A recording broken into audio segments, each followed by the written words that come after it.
Hey guys, it's Jsnow, and this is a Magic Finance video for you guys. So this is my thoughts on how Double Masters will probably play out and the prices, and is it even worth it to buy this? So personally, just to state, I probably won't be buying this at all because it's way too expensive, and B, the singles are probably going to be dirt cheap because there's so many, it's got to be 50 variants of every single card nowadays, plus Commander Legends is coming out soon, and I think that'll be a more exciting set than Double Masters where you can pull double the fail.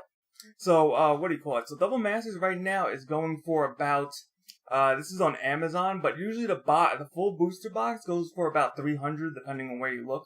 Some places are looking for it cheaper, but do not pay more than $300 for this. It's definitely not worth it if you're paying over $300. Don't fall for the hype. Make sure you try to get it at a decent price. And then there's the VIP edition where you're guaranteed to get some box toppers in, and these cost $100. You can get them cheaper, I think, on eBay. Some places selling it for like 85-ish. I think distributor cost was around 70 or lower right now. So it's a big gamble and the most expensive Magic product probably ever as far as one booster worth is concerned. It also comes with over 10 lands. Basic lands. Yeah. About that. So just make sure you try to get the cheapest price possible. Don't overpay for this at all. Alright, so right now we're going to use a couple websites to base the prices off of. Right now this is TCG Player, and the date is 7/31, so July 31st, 2020. So these are pre-order prices. Pre-order prices are usually always overpriced. Almost 90% of cards drop in price because pre-order is just not sustainable, because pre-order is basically for people who just want the card immediately, and you're not even guaranteed to get it immediately, especially with, the virus situation going on with mail delayed and stuff. But basically, if you look at it, the most expensive card is the Borderless Force of Will, which you can get in the VIP packs. But then you start going down and skip all the Borderless cards, so let's skip through all the Borderless cards. And then our second highest card is Jace the Mind Sculptor at $67.59, or the Force of Will. I think it was Force of Will. What's Force of Will? Alright, I can't seem to find... Oh, no, there it is. Force of Will and Mana Crypt are almost $100, but these will drop because Mana Crypt was just reprinted in the Mystery Booster. The only issue with Mystery Booster is it was short printed because due to COVID, and it doesn't seem like they're going to reprint it ever again, so Mana Crypt kind of has an excuse for that. But everything else pretty much is going to be reprinted probably in the future pretty soon. So you see all the prices kind of hover around 50-ish as far as the average box topper you can get. And then when you go down to just the rares, so let's get rid of the mythics and just go down straight to the rares. And skip all the borderless foils. So as you can see, there's a lot of borderless foils you can get. Some of them that technically aren't actually rare. There's uncommons like Urza's Mine. Originally an uncommon, but that's a special edition. Your first rare that's not a borderless special edition is $20 Toxic Delge. That's not good, especially considering these are pre-order prices. So when we click on this, let's click on Toxic Delge. So as you see right here, the lowest price is $20.94, and TCG Player is usually the cheapest place when it comes to the cards. But you also have to notice that as far as the amount in stock, there's only 11 total prices, and a lot of these sellers have 50,000 plus sales, so they're allowed to pre-order, etc. Once your average Joe starts selling on TCG Player, these prices are going to tank. Absolutely tank. Some cards will probably stay up, of course, but a lot of them are going to absolutely. So while you do get double the foils in a pack of Double Masters, double the rares in a pack of Double Masters, it seems like for the most part, you're going to be getting pretty low value unless you happen to pull like a foil rare or something.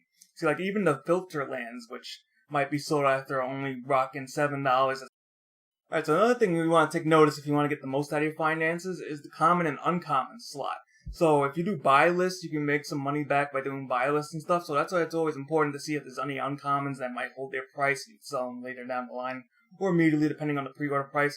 But this is the highest priced uncommon right now, and it's only $2. And it's going to drop because this actually has a borderless version. So this is more, I guess, undesirable version, so to say. So it's only $2, and then if you also notice, because of VIP boosters, you get a ton of foils in VIP boosters. I forgot exactly how many, but it's over 10 foils. And if you look at this, the near mint foil for the most expensive card in the set is $5.91.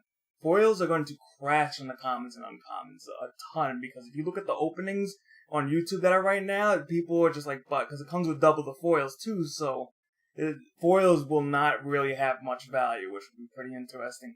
The only good thing is some people said that they don't seem to Pringle right out of the box, which is good, so that's pretty nice. But otherwise, foils will be readily available by the metric tons, unlike any other set probably. So this Urza's Power Plant. Now let's look at the list of uncommons and commons. So right now, of course, the borderless version of Foil Fatal Push is actually only $26, which is pretty bad considering if you buy a VIP booster. But otherwise, if you look at the other ones, you have Metamorphosis going for $5, Obulet for $4, and then all of a sudden you start dropping to 90 cents, 75 cents. Lightning Grease is actually still at $4, and then you have a couple of $2 or $3 cards in the mix. But for the most part, I don't have to scroll that far down to start getting to the 68 cents, 41 cents, and even less. So, and then you have the foil version. So, for example, let's have a look at foil version of, for example, Crop Rotation. So Crop Rotation foil is going for $5, and right now people have it posted for $5. They're going to drop a lot. So there's really not that much value going to be in the common and uncommon slot. Over time, maybe, with Wizards of the Coast reprinting everything to death, I don't see anything in the common and uncommon slot really gaining much value, so to say. And then you got the other problem. So this is actually going to tackle two problems at once. So the first major problem is some of the rares and mythics they decided to reprint are trash. So, for example, Character's Tyrant of Jund basically brings up two of my points. So this, before Mystery Boosters, was pretty cool because it was a card that only had about one printing, I think. So let's click all View All Versions. It had about one printing. Yeah, there you go. An Alaria Reborn, a set that's completely out of print, hard to find. And people wanted it for their Dragon EDH decks because it had a good effect. Now, the problem is, they just reprinted it a few months ago in the Mystery Boosters. And if you look at the Mystery Booster price, and this one only comes in foil too, it doesn't come in regular. The Mystery Booster price is $2. It was just reprinted, and what you want these reprint sets to do is lower the price of cards, but for the average player. But the problem is, it's like, why would you want to pull this in your double master pack, especially when the pack's going for like $15 plus? You know what I'm saying? And then the same thing can be said about the rares, as there are 50-cent bulk rares. And then another thing is they chose a lot of weird reprints that either had no printings. So, for example, that had a lot of printings or no printings at all, but their choices were pretty bad in general. As for example, as you can see right here, Disciple of Bolus, 36 cents. Testrodon, 25 cents. It's just a Blade Splicer, 24 cents. Like, that's just absolutely mind-boggling to put in there. But of course, they don't technically acknowledge the secondary market. So you can see the variance is very huge as far as what you can possibly get, even though you have a chance of even though you get two rares. And another thing is the scarcity of the card, reflecting the value. Since Karthus was only in one set, there was a reason why it was 30 plus before it got reprinted. And now that it's reprinted, it drops to nothing. So the argument with that is basically, the card was either maybe not that desired, or there was only one printing, so it drops in price by a ton. If Tyrant of Jund was actually a card that's seen a lot of play, it would not drop to $3 for a mythic. So the argument also could be said for reprints is you want the reprints so lower the prices. That's the whole point of a reprint. But there's a lot better reprints you can do, especially if you've already printed the same card. So a good example right here is from Magic Stocks, which I like to cite because it shows you, it's a stock market for Magic cards. It's so awesome. But anyway, going back to the point, is like Quarter Calling, for example. It was about a $10-ish card, a little bit higher back in the day. But, it's used in decks that are actually played. And it's kind of expensive for a budget player. So now, due to the Double Masters print, if you go down to buy on TCG Player, let's see how much it is right now.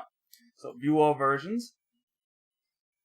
And right there, Double Masters, as a pre-order price, it's only $3. And it's probably going to go lower because not everybody has access to the cards right now. So that's an example of a good reprint going down in price. Now, does it help the value of the pack? No, but it's hard to argue with cards that are actually playable being able to be more affordable. I think that's what, reprints need to be right now. So as you can see right here on this graph, the buyout, which I'm pretty sure was it was about a few months ago, what do you call it? It was like a $9 card, and then somebody basically spends all their money to buy out every card on demand on the internet, and then it skyrocketed to almost $30. I even saw it at $50 at some point. And now, as you can see, it's dropping in price due to, what do you call it, the reprints.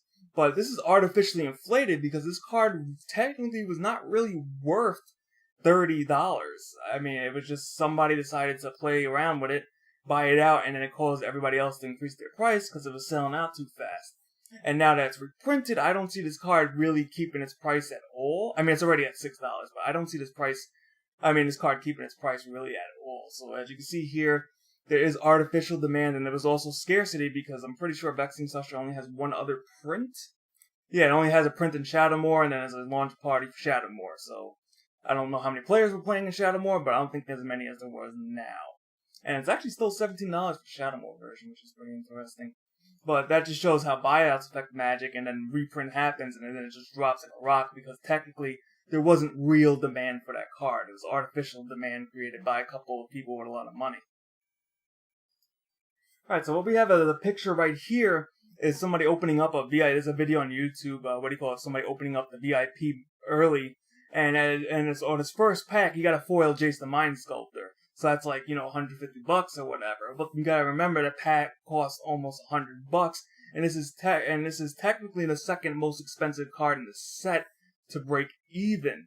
On the rest of his boxes in the video, he got nowhere near the same amount of value, and basically only went positive, and I think he opened 4 VIP boxes, and basically the Jace carried almost all and I think Toxic Bells was the other one he pulled. Those 2 cards basically held up the value of the box, so it's basically the ultimate loot box, in real life loot box, because with VIP editions, if you don't pull your Jaces or whatever, you're just losing money. You're just throwing and burning money up like crazy. Because, for example, let's go to the other picture I got.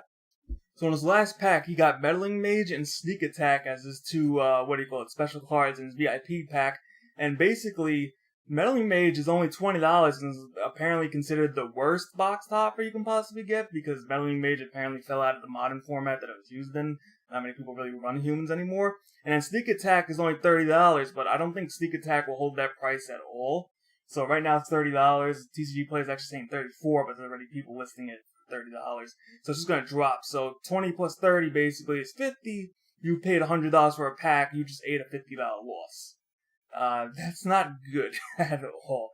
So the variance is very high, which makes this the ultimate loot box game, which is why a lot of people were complaining on different Magic forums about how high the cost is, and then seeing your bulk rares for 25 cents. It's just absolutely insane.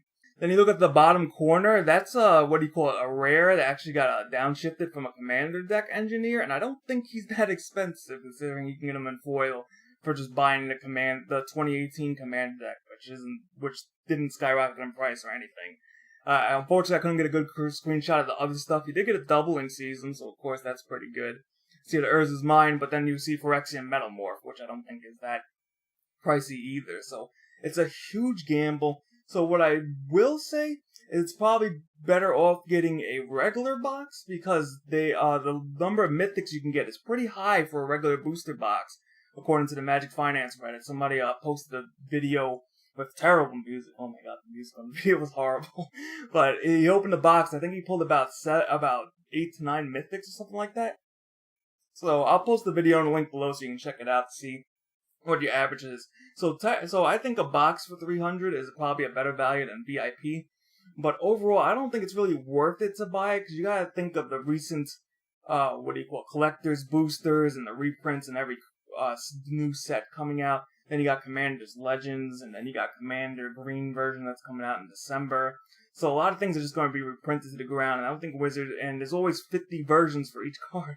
It's like Yu-Gi-Oh! Where we have Secret Rare, Ultra Rare, Super Rare, Starlight Rare, Ghost Rare, Ultimate Rare. So it's starting to get to that point, and when everything is special and shiny, nothing is special and shiny, which a lot of people saying is definitely true. And that's how I think it killed off the baseball card market for the most part. Is once you start giving everybody 50 different versions, nobody's going to care, because there's nothing special about the card. So we'll have to see what happens. So of course, you make your own decision on buying it. I hope this video helped you out.